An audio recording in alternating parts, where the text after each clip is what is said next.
As a photographer and creative, you don't just get to be the photographer and creative in your business. You have lots of challenges that you're dealing with. You're the accountant, and you're the marketing manager, and you're handling social media, and you're helping your clients. And sometimes in juggling all of those challenges, it's easy to look for the easy answer, and then you just end up losing what makes you and your business truly unique to you. 8 years ago, photographers could either hand code a website or settle for a template used by thousands of other photographers. At Showit, we rebelled against that concept and set out to build software that would allow photographers to build their own unique website without having to know a line of code. Since Showit's introduction, we've seen mobile devices take over the market. Last year, we introduced the first completely custom mobile designer, and now we've taken that to an entirely new level. For over a year, we've been hard at work reinventing the Showit platform from the ground up, taking some of what we've learned and introducing some key improvements. With so many screens and devices on the market today, it's essential that your website respond and adapts to any size. But we didn't want to sacrifice your design creativity simply to make your website work on every device. With Showit 5, you can create a completely unique experience on both mobile and on desktop. And best of all, it automatically syncs between the two sites whenever you make a change. This is the first product on the market to have this kind of technology, and it completely revolutionizes the entire experience. We've had a vision to seamlessly blend the power of WordPress with the drag and drop freedom of Showit. And now you can design and customize your WordPress blog right in Showit 5. We want your site to feel alive when viewers scroll through it. With Canvas Views, you can now add another dimension of interaction to your site, all without a single line of code. When we get to talk to photographers and creatives about using Showit 5, they are so excited to get this tool into their hands because it solves so many struggles. Being able to design on the responsive canvas, being able to design a WordPress blog without needing to know a single line of code, and being able to use the Canvas views that are really truly unique to them is going to be such a cool thing to see in the hands of creatives. At our core, we believe that technology is best when it enhances creativity, and we can't wait to see what you'll create.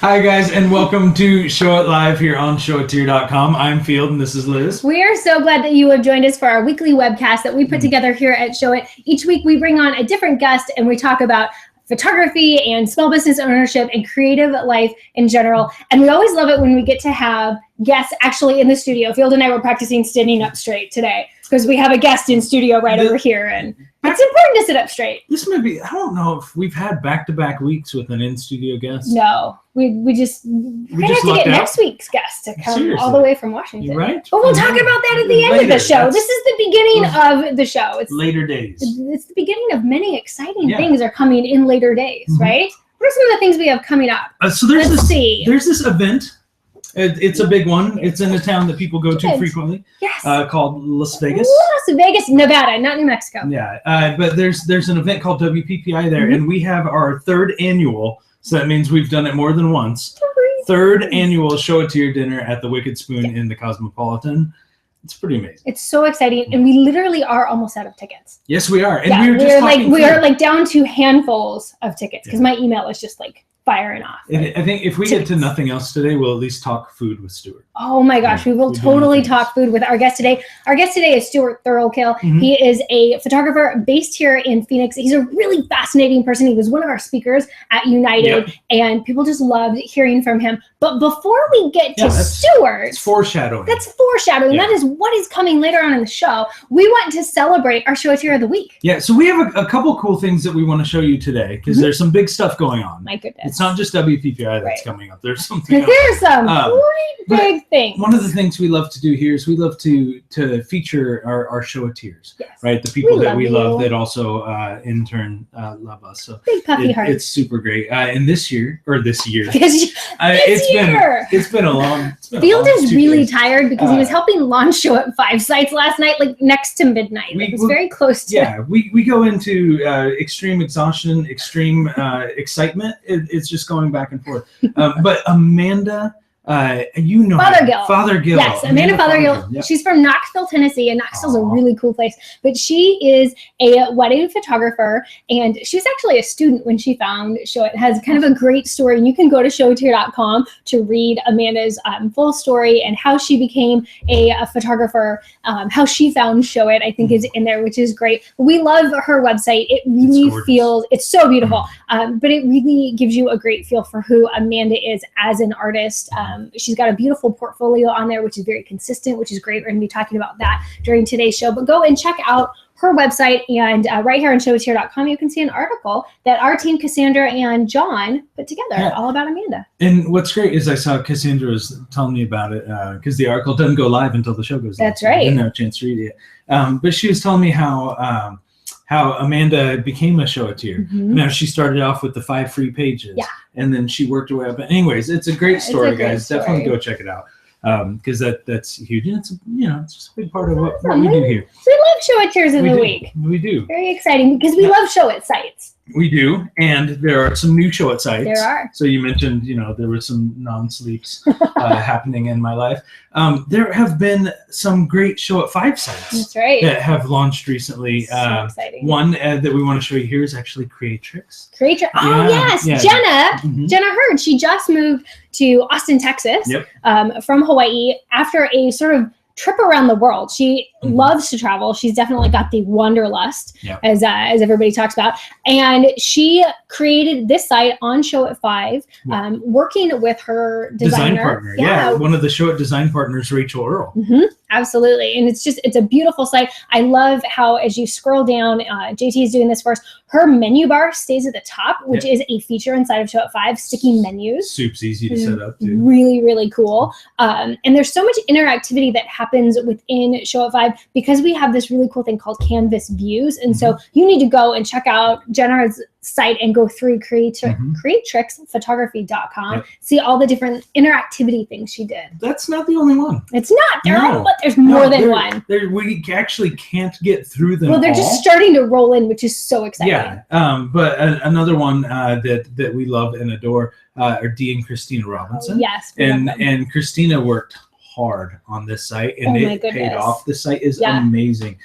From top to bottom, it screams Dee and Chris, and there's all sorts of great fun features in there. I love their table of contents there, which helps link between different things, as well as when you keep scrolling. If you were to keep scrolling, you'd get to see their Meet the Robinsons.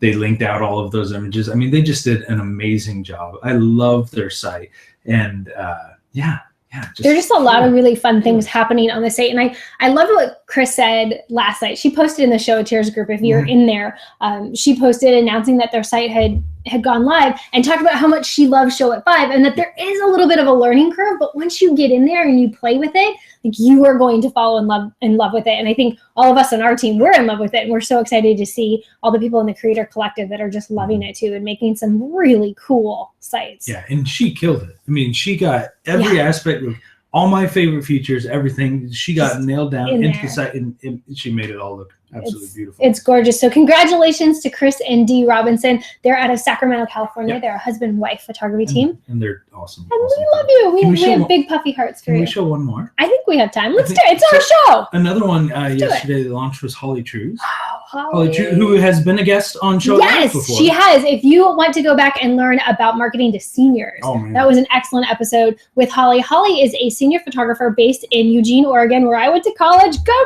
Ducks!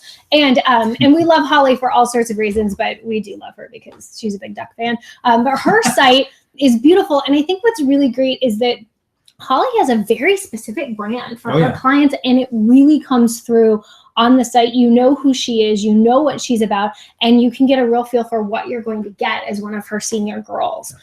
So really cool site, and her mobile version is also really awesome. And there are a couple other photographers who've launched very recently that we'll definitely get to highlight here. very soon. Lauren Jackson. Lauren's site is awesome. There's just some great ones. Oh, So also fun. on Holly's the blog. Yeah. Her completely custom blog that she built using Showit 5. Using Showit 5. So yeah, it's the WordPress. It's so pretty. It's a WordPress blog that she designed in Showit 5, and she did this all by herself. She did a killer job. That's one of the coolest things I think about Showit 5 is that it integrates with your WordPress blog so that you can make it look how you want it to look, which is, we all know, for those of us, I feel once spent like 2 hours trying to make his logo just a little bit larger. Okay. The time keeps getting longer and longer. It was a legit 40 The fish was this big. It was a big fish. But it's really frustrating. Yes. But in Showit 5, it's not. So many cool capabilities. So that's fun. We'll be showing you more Showit 5 sites as they go live. Our creator collective is working really hard on those, and we can't wait till we get to actually announce when you can have Showit 5 too. So soon. It's coming. Yeah. Anyways, let's not get into that. No, let's stop talking. It's What a boring show if we just stop talking. I well, I think we can, because now we have Stuart. Stuart, like Liz gave a really sweet intro onto who Stuart is and all of that. But if you'd like to give that again. Stuart is an awesome photographer, but he's just really a cool guy. He is based out of Phoenix, Arizona. He is a husband. He is a dad to some amazing little ones, and he's a fantastic photographer. And his business, and I'll let him maybe explain a little bit more. He does both commercial photography and wedding photography, and he really does like kill it in both of those things. Like he's specializing in both of them, but he has so much energy. We just are so excited that he's here. I'm gonna stop talking maybe for the next, 3 hours. We're gonna let Stuart do your thing. Stuart, we're so glad good you're morning. here. How are you guys doing? Really excited to be here. Yeah, we are so glad you're here. And specifically today, those of you that are tuning in, you're tuning in because we're gonna talk about portfolios and why it's important to have a really strong portfolio. Sure. Not be confusing your clients, potential clients, when they come to your website. Absolutely. Well, you're saying it exactly right. You're as a creative, one of our hardest things that we're always doing is trying to find that authentic voice, which is what we talked about at United. And even last night, one of the fantastic Showit photographer who came to our fashion shoot that we did at the studio was talking about how she's really struggling and trying to figure out, am I doing fashion? Am I doing nature? What is it that I'm doing? And so I think ultimately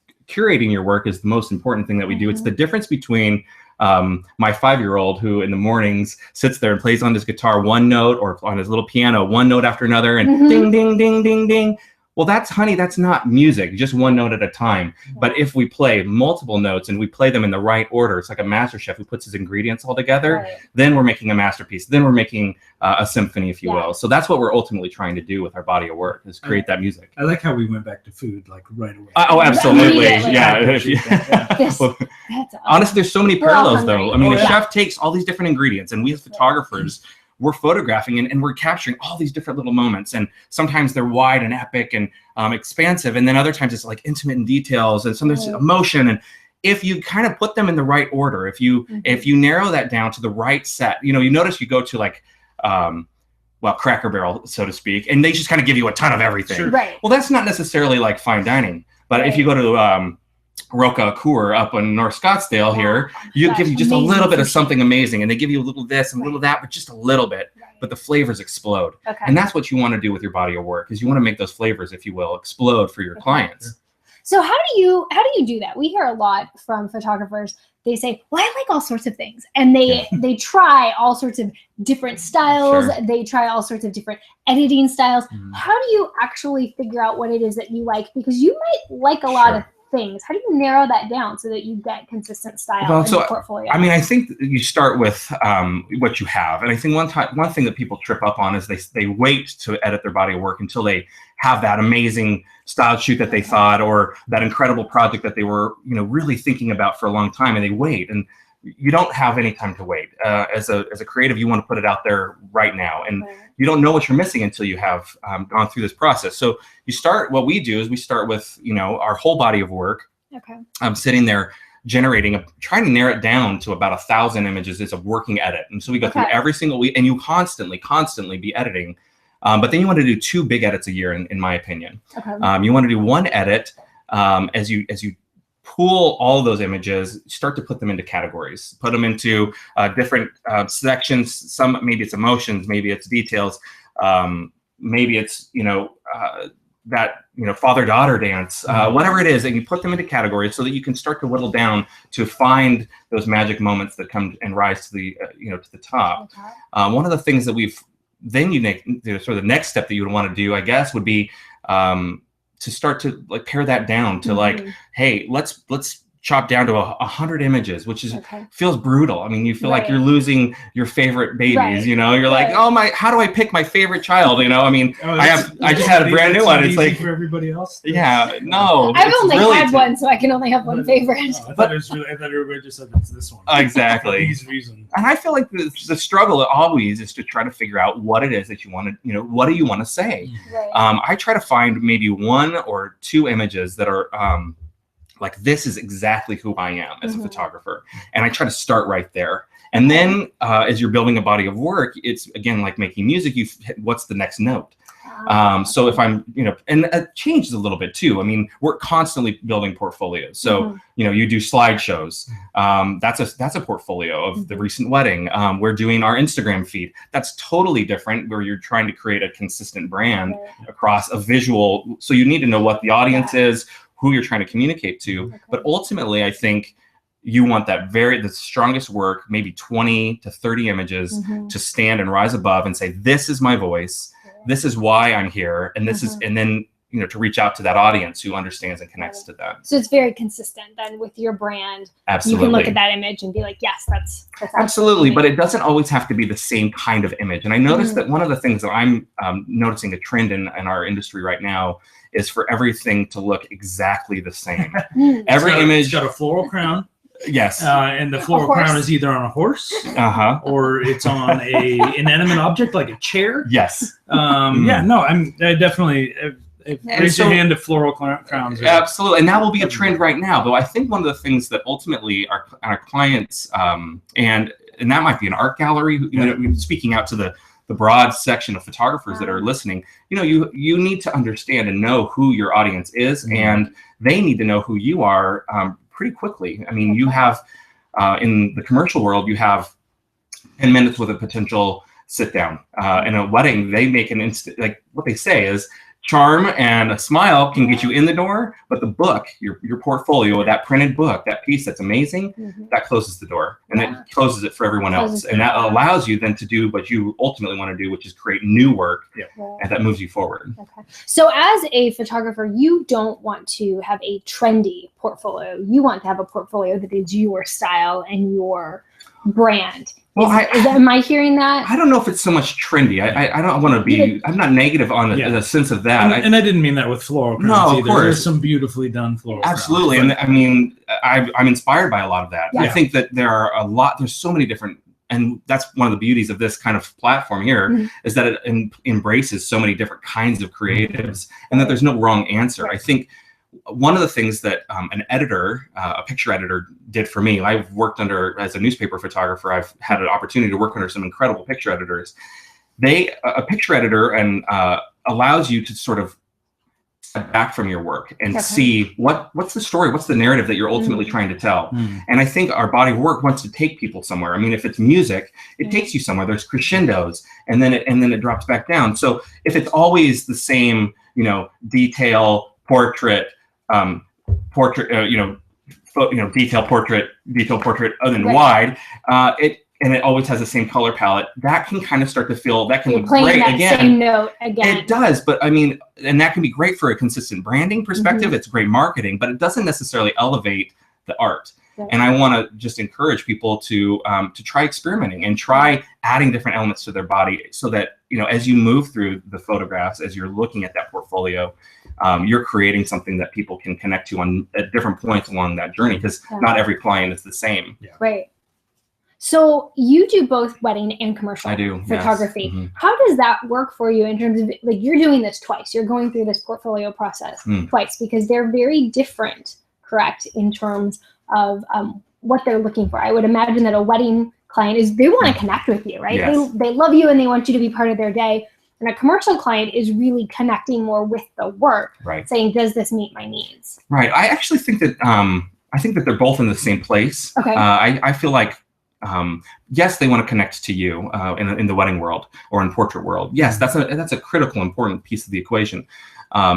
But when I edit my work, I ultimately still have to feel true to what it is, because at the end of the day, if I'm presenting something that's not authentically me, then they're not falling in love with the right thing. So I just fight against that idea that I need to be like somebody else. Right. So like, this is the trend, this is what everybody's doing, then I got to go out and do that same thing and fill my portfolio full of these kinds of images, because that's what sells. Okay. I think as an artist, as a photographer, when I was a journalist before, or as a commercial photographer, you want to speak the kind of work that you ultimately want to do, and not what you maybe are doing, but what you ultimately want to do. And that was one of the things, I mean, huge props to one of the things that I heard at United was, hey, we photographed even the small weddings that we were documenting. We photographed them, one of the speakers was saying, like, it was, $1 million wedding. Yeah. Right. And I thought that was excellent. I mean, yes, you're getting this, but you also ultimately you shoot for your book, right? So you shoot for your client, you give them what they need,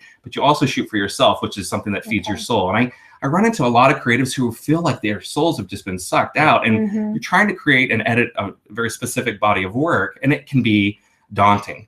I mean, you're sitting there and you're saying to yourself, how do I get all of these images? I mean, some people shoot up 10,000 images on a wedding. How do I get that down into a tight edit of like consistent imagery that communicates my brand? Just one little tip would be, get on some Photo Mechanic, if that piece of software. Put those pictures side by side, print out your 100 photographs and stick them up on your wall and stare at them.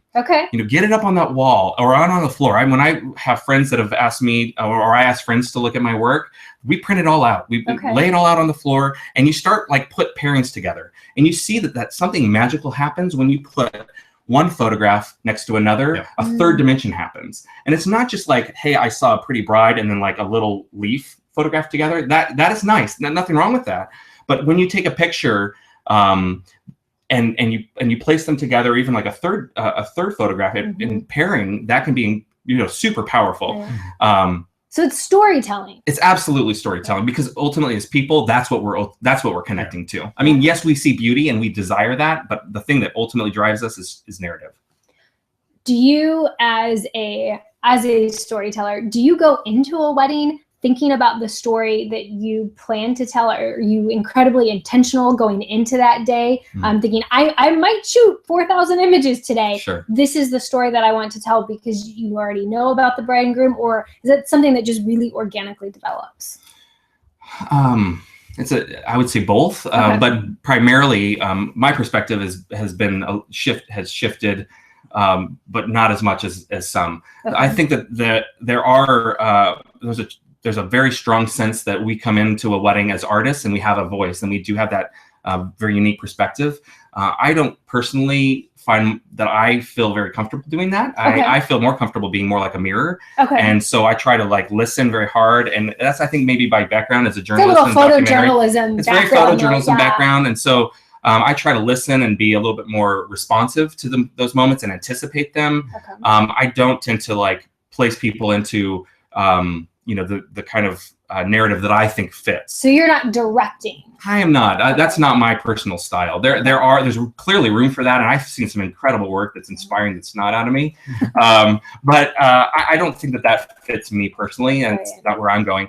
And similar with the commercial work that I've been doing, I think we do direct. We've done fashion, and some of those things have been exciting. But at the end of the day, what I think is the big push right now is authentic storytelling, all the way through from, conversation at the LA Times art director that I had with, to, big, malls and fashion editorial type projects where you're they really want you to come in and try to find that heartbeat of who they are and tell that story that they're doing. Well, speaking of storytelling, and you talked about spreading out the pictures and finding ones I love that.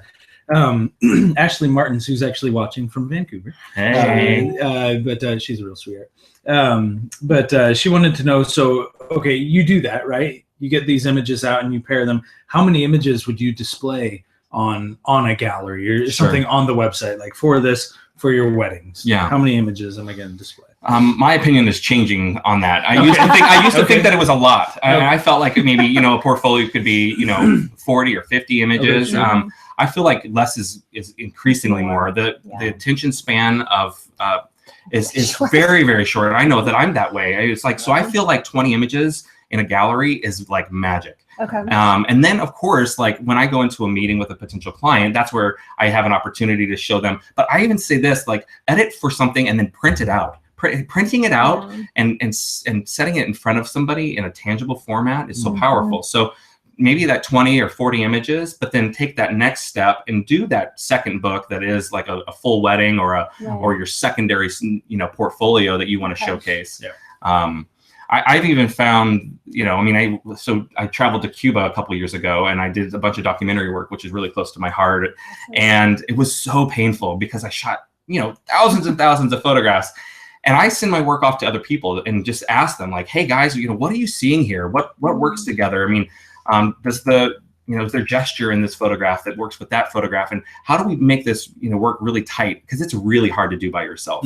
I think grabbing your friends and getting other people to get together. Matter of fact, at United, like next time, I want to have everybody come together with their pictures. I think I challenged everybody last time to come with your photographs. Please bring your photographs next year. And I want to sit down with everybody and look at pictures because I think that that's how we grow and elevate our work as creatives, and not to sit in our little silos all by ourselves and think, I've got to figure out how my world works, because it's just so, it feels, you know, it's myopic and narcissistic in a way. It's like, but when we get together, like we can grow all together. So. Well, I think it's always easier to look at other images that someone else has taken and see a different story, see things that as the artist you might be entirely missing, or it's just speaking to you in a different way. And that's the really cool thing about art, you know. Well, we do that within our team. I think I learned this from Mike Davis. He was my picture editor and was a geographic, now visual director at the White House. We just an incredible picture editor. And so huge whoop whoop to Mike. Yeah, hopefully you're out there. Anyway, that name you dropped. Yeah, exactly.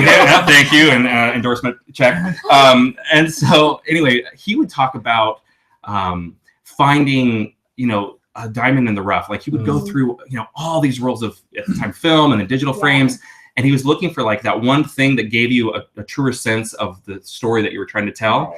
And that's ultimately really challenging to do sometimes for yourself.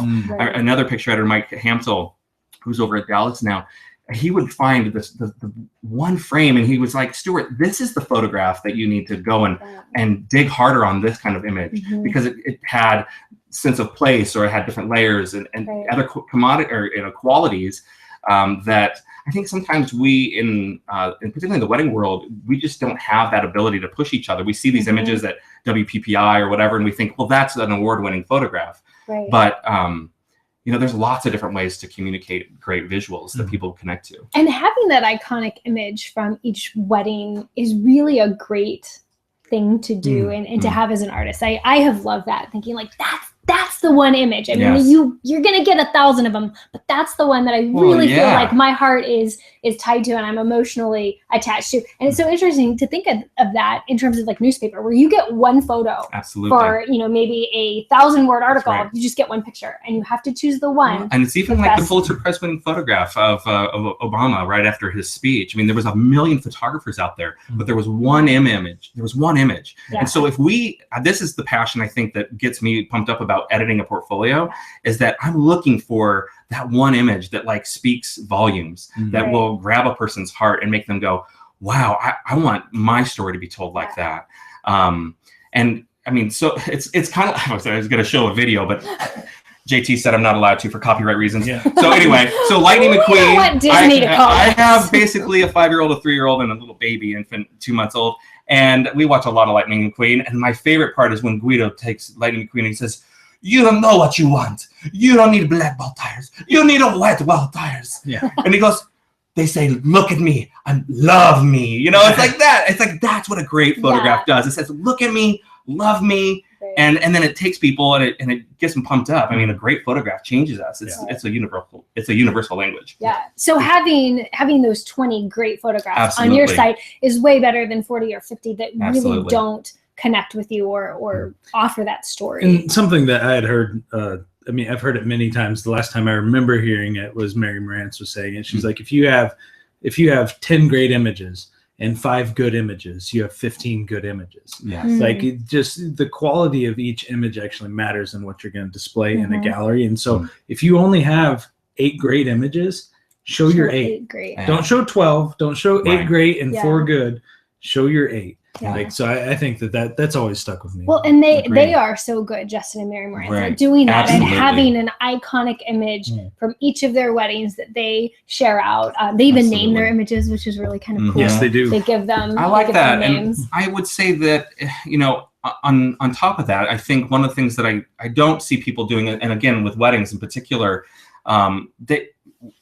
if you look at your wedding, if you try to photograph a wedding and create that, for us, we really key in on that slideshow and then that turning into a book. And we want our clients to fall in love with the way that we paced it and how it came together. And so I agree with that iconic image, but the ultimate for us is, did we put together, now it is a 20 image best portfolio, but for a slideshow, you might have about 80 or 100 images in there. Can you make a body of work? It's like what they call it, National Geographic, the tray. So when those photographers come back from their assignment, they've shot a zillion photographs. They edit it way down to like 80 images. Yeah. That's their story. And that's what they take to the editors. And essentially, every image should count. Everyone matters. So there's no redundancy. And they pace nicely so that you might have a couple details, but then you burst into some emotion and then it takes you way back into some scene setting shots. I mean, it should feel like making a film, very much like a cinematic experience. And so there's a different kind of edit that happens in that I want to just elevate as opposed to just the individual image. So as much as each image should matter in that 20 or 30 image portfolio, or the 8 image portfolio, if you say, I also want to elevate like the book and the design and look and take time to go to the library and look at how people paste out their images in a great book from a Magnum photographer or from, somebody like a Mary Ellen Mark or something like that, where you're like, wow, like she just really got it. They put this together and every image just takes you to the next level.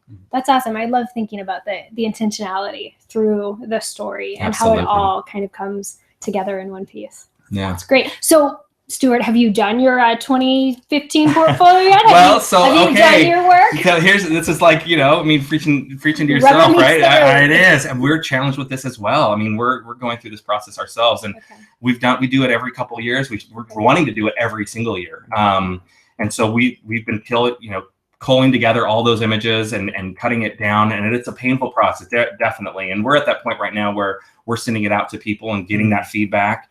And asking help from professionals and getting picture editors involved, because we feel like it really, really matters and we're trying to also sort of shift our brand and our voice in the way that it used to be. Like who you are a couple of years ago is not who you want to be now and where you ultimately want to go. So as much as we just rolled out the Thurlkill Studios brand with some of the Cuba and international work and editorial work, the Ice to Sea brand, we're due for that shift as well. And we definitely see, if you were to look in some of our galleries, we get a little long-winded too. So, It's easy to do. Do you add, as you're shooting weddings or you're doing commercial work, are you adding the new photos that you love from those? Are you adding them to your website and then also taking away some? Or is this sort of a process you do once a year? Or you just adding? No. We've done both. I would say that we're definitely taking away. I mean, we're trying to do that process where we get it up on there in Photo Mechanic or up on the wall and get after it, trying to cut through some of the noise. We go through that a lot because we'll use that same body of work in a couple different platforms. So, for our marketing materials or for, like again, for galleries, or we create a little magazine for a lot of our vendors that we work with and kind of a little platform to communicate some content marketing. Right. And so we're just looking for that body of work that ultimately speaks, but each different image has a different play, right? So, we're in that process as well. It's not an easy one. I mean, I tell you, I'm right there with you guys. Can't schedule it for like 6 months out. It just kind of it's an ongoing process. And that's why we want to have it be something where, we know where we have holes. And I think that's one of the things that I really recognize is looking at your work. It helps you understand where your weaknesses are and where you can go out and like grow and challenge yourself to get that kinds of, those kinds of images that you've seen before or that you have inside your heart that you're like, that is the kind of image I would love to see. I want to understand light better or texture better in my images. I love I think I mentioned at again at United a conference, just that I love photographs that connect the heart and the head. So it's something that both you want to keep looking back at. So like that iconic image is something you keep looking at, and so it's really hard to unearth those. Yeah, it's a lot of time. So one more good question came in from Arlene. Where do you have your images printed? And then would it be something you bind in a book? Absolutely, yeah. So definitely in the commercial portfolio or an art book is super critical. And so we'll print them, and that's how I started out, was in putting them in slides. We print them for weddings. When we sit down, a lot of people say, hey, I just roll in with my iPad. I don't feel like that's your best representation of your work. Okay. So I feel like that book, if you can have something that's like, tangible and Something tactile, physical. Yeah. I like different kinds of books. So, I mean, we've made everything we've made portfolios out of different wedding albums. So like La Vie or a Queensberry album, a lot of people have heard of those, or Fineo or different things. We've gone through so many different books.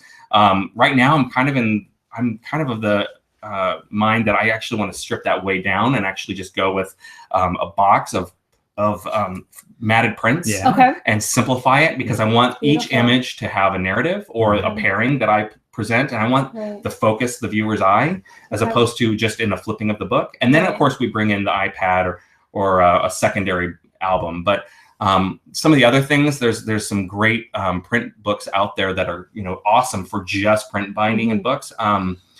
But how you present it is really ultimately, it's like your website. It's custom to you and your brand and how you want to tell that story. I would say bigger. She says 8 by 10. I would say bigger than that. Okay. I feel like prints and books. I mean, look, you get to make your own photo book. That was kind of one of the things that I loved about weddings when I started out. I was like, I get to make my own book, and so I made a huge. I mean, I made these 16 by 20 metal covered things. Flip it open, and the photo is gigantic. You have to take a cart to take it with you. Make sure the photos, the quality is there. Yeah. Make sure that it's going to, hold up in the sense that like that's going to be a photo that you're going to show, and if you're going to show it that big, it better be awesome. Yeah. But I mean, don't shy away from showing stuff great and big and getting people's attention. Yeah, that's really cool. And I love the idea too of having or showing what you want to sell too, and actually having that book be something that they can buy from you. Absolutely. Because people love to see things in person, be able to hold it and say, okay, that's what I want. I want that book right there. And you don't need to show up to an appointment with like 5 different options. That's right. Because that just becomes even overwhelming to them as a client. It's kind of better to pare it down. I do 3. It's great. So when you print out your work as you're trying to build and curate your portfolio, where do you print those? Do you self-print or do you go? Yeah, I mean, you can do a couple different ways. We just rip it off either off of a printer, just your inkjet, and just throw it up, because these are just work prints. Yeah. Okay. Yeah. So you're not worried about like the color as much as the content. If you're printing at home. Well, we're doing it. I mean, you want it to be a clear representation, but it doesn't need to be perfect. Okay. A lot of times, a lot of people I know will take it over to just a little print lab and just rip off a bunch of 5x7s and stick those up all over the wall. Sure. But ultimately, you're going to have a lot of images, and you want to just place them back and forth and start with that one big hitter image, and then start, that secondary image that you're looking for that magic to happen. And ultimately you're looking to build that, the links in the chain, nothing breaks the link. Yeah. And I think that that can be a lot of fun. It can be, a lot of people feel it really stressful. And one thing I wanted to mention was to stop though in the process. Take a break. You have to step away to open the other bottle of wine. Absolutely, a couple bottles of wine or some great coffee. This is a good show and tear activity. People should get together and do I think so. Portfolio absolutely. Thursday or something. I think that would be a great idea. Have a couple bottles of wine and a Check. pizza. That just happened. Put it Done. Real Italian pizza and wine. That's a great pairing. Okay. Yeah. And it's really good too, because one of the things I've noticed, and we again in the newspaper world, they were constantly doing this where they were reviewing. So we know that we just had the big competition. Everybody's sending their images. And everybody gets to comment a little bit, and social media get to do that. But I think it was really neat that we would get together and look at other people's work from other areas in different regions. So Phoenix would get, a bunch of work from, Omaha or whatever, and you would get to edit through that. And hearing your peers around you have opinions about what images worked and didn't was very interesting, because you guys were all ultimately curating what was great photography. If any of you did a class in college, it was the same kind of feeling. Like you sat and actually edited and talked and thought about the technique and how could I make it better. And then you had to ultimately take a stand and go, you know what, dang it, I don't care about any of you guys' opinions. This is what I want to say.